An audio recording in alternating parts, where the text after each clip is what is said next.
Ya Allah, berikanlah salawat kepada Nabi Muhammad, berikanlah salam yang sempurna untuk Nabi Muhammad.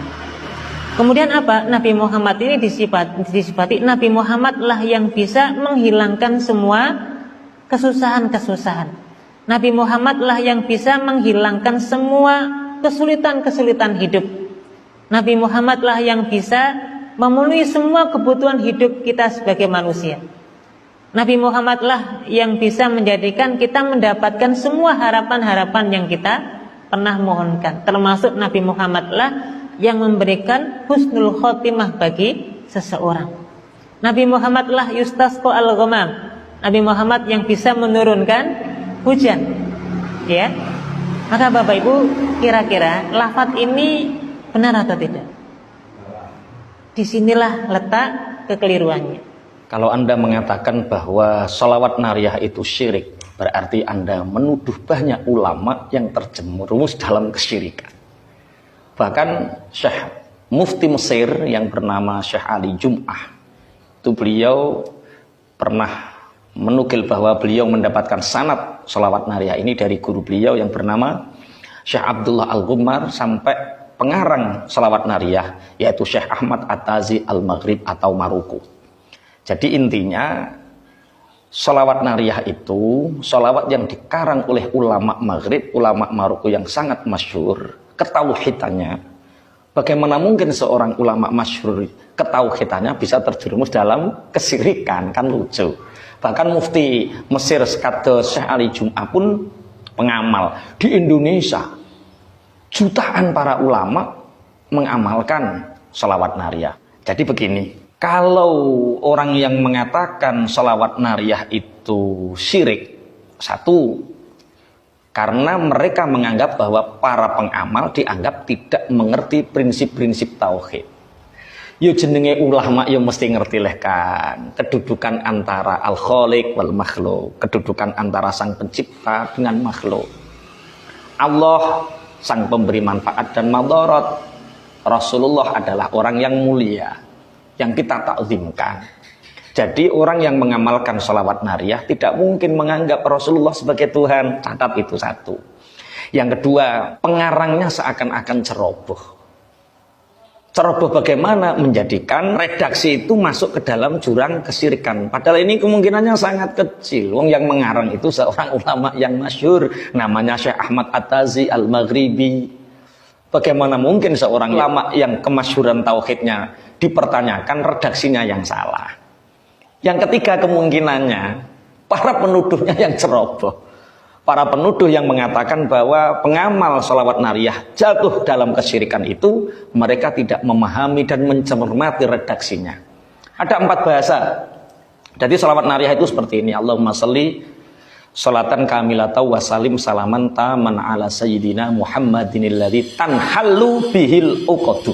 Ini yang dibahas, alladzi tanhallu bihil uqadu wa tanfariju bihil kurabu. Yang ketiga wa tuqda bihil hawaiju. Yang keempat wa tunalu bihir raghaibu. Ya. Seakan-akan tanhallu bihil uqadu, Rasulullah Muhammad yang melepaskan ikatan-ikatan atau santet-santet itu. Wa tanfariju bihil kurabu, Rasulullah yang melepaskan sesuatu yang asalnya sulit menjadi mudah. Wa tuqda bihil hawaiju, Rasulullah yang mengabulkan hajat-hajat. Wa tunalu bihir raghaibu, dan Rasulullah yang menjadikan impian-impian, keinginan-keinginan kita itu terpenuhi. Seakan-akan kedudukan Rasulullah menjadi Tuhan. Ini kamu harus belajar sorop lagi kan, kalau memahaminya seperti itu. Belajar sorop dari Padangan itu ada, Amsalatu Tasrifiyah dari Jombang itu ada, kitab-kitab yang dasar lah. Coba kita pahami satu persatu bahasanya ya, biar tidak salah paham. Yang pertama, tanhallu bihil uqadu. Tanhallu itu fi'il mudhari' Kang, fi'il mudhari' sing anut wazan ing fa'ala yang fa'ilu. In halla yanhallu. Lah, wazan in fa'ala itu punya faedah limutawa'atil fi'li, punya faedah dampak dari sebuah pekerjaan yang sudah terjadi. Contoh, Kasartu az-zujaja fankasarot. Kasartu az-zujaja, aku memecahkan kaca, fankasarot, maka pecahlah kaca itu. Pelaku kasartu itu fa'ilnya itu tuh saya. Ingkasarot itu dampak. Kalau ada lafatan halu bihil uqadu, tak contohkan, halallahul uqada. Allah melepaskan ikatan-ikatan. Santet-santet Allah yang melepaskan, fanhalat, maka terlepaslah ikatan itu. Jadi kalau ada wazan infa'ala itu faedahnya mutawa'ah. Berarti tanhalu bihil uqadu itu bukan Rasulullah yang melepaskan, tapi Allah yang melepaskan ikatan. Adapun bihi itu sebagai huruf tawassul, penyambung, paham nggak? Berarti yang melepaskan adalah Allah, Rasulullah adalah tawassul, bukan pelaku subjek. Wong anut wazan apa? Infa'ala. Infa'ala itu faedahnya apa? Faedahnya limutawa'atil fi'li. Jadi asalnya halallahul uqada fanhalat, akhirnya terus diredaksikan tanhallu bihil uqadu. Syekh Ahmad At-Tazi itu orang alim dari Maroko, alim tauhid, alim lughat. Nggak mungkin meredaksikan Rasulullah yang nggak mungkin. Makanya wazannya pakai apa? In fa'ala. Kemudian watang fariju bihil kurobu.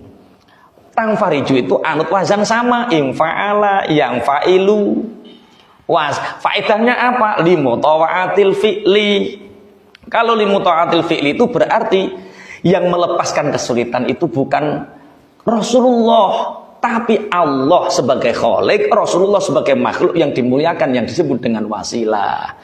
Asale ing farajallahu al-quraba, jadi fang farajat. Paham kan? Jadi limutawa'atil fi'li. Lah terus wa tuqda bihil hawaiju. Makane nganggo majhul Kang, tuqda itu fi'il mudhari' sing mabni majhul. Mabni majhul itu fa'ilnya dirahasiakan, disamarkan. Kenapa fa'ilnya disamarkan? Karena sudah sangat maklum bahwa yang bisa mengabulkan hajat-hajat itu adalah Allah. Fi'il-fi'il yang dimabnikan majhul itu karena sangat maklum siapa subjeknya. Sama wa tuqda bil hawaij wa tunalu biraghaib. Pakai majhul lagi. Kalau fi'ilnya majhul, mudhari'nya majhul, itu berarti fa'ilnya sudah maklum, sudah sangat diketahui. Jadi tolong teman-teman yang mengatakan bahwa pengamal sholawat nariyah itu syirik, jangan ceroboh.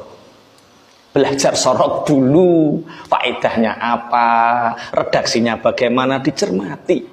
Jangan mudah mensyirikkanlah kalau tidak ngerti. Kalau Anda mensyirikkan sholawat nariyah, berapa juta ulama yang terpadal ulama-ulama saya pengamal sholawat nariyah dan saya paham betul isinya, bahwa kedudukan Rasulullah itu makhluk, Allah itu sang khalik. Jadi faedah dari ing fa'ala itu limutawa'atil fi'li, dampak dari sebuah pekerjaan yang sudah terjadi. Allah yang melepaskan ikatan sihir, Rasulullah sebagai wasilah yang kita muliakan. Allah yang mengabulkan segala doa, yang menghentikan sebuah kesulitan, Rasulullah sebagai wasilah. Jadi gini, teman-teman yang mensyirikkan sholawat nariyah harus memahami bahwa bahasa Indonesia dan bahasa Arab itu memiliki logika khas yang berbeda. Masing-masing punya logika khasnya. Makanya menerjemahkan bahasa Arab ke dalam bahasa Indonesia tanpa memahami bentuk bakunya akan melahirkan pemahaman yang salah. Makanya kenapa tak jelaskan tentang sorofnya, agar kita tahu bentuk baku bahasa itu, sehingga kita menerjemahkannya menjadi benar. Kalau Anda menerjemahkan bahasa Arab ke dalam bahasa Indonesia tanpa menggunakan kata baku yang benar, tanpa menggunakan meneliti struktur bakunya, maka Anda akan terjerumus kepada pemahaman yang salah. Hati-hati.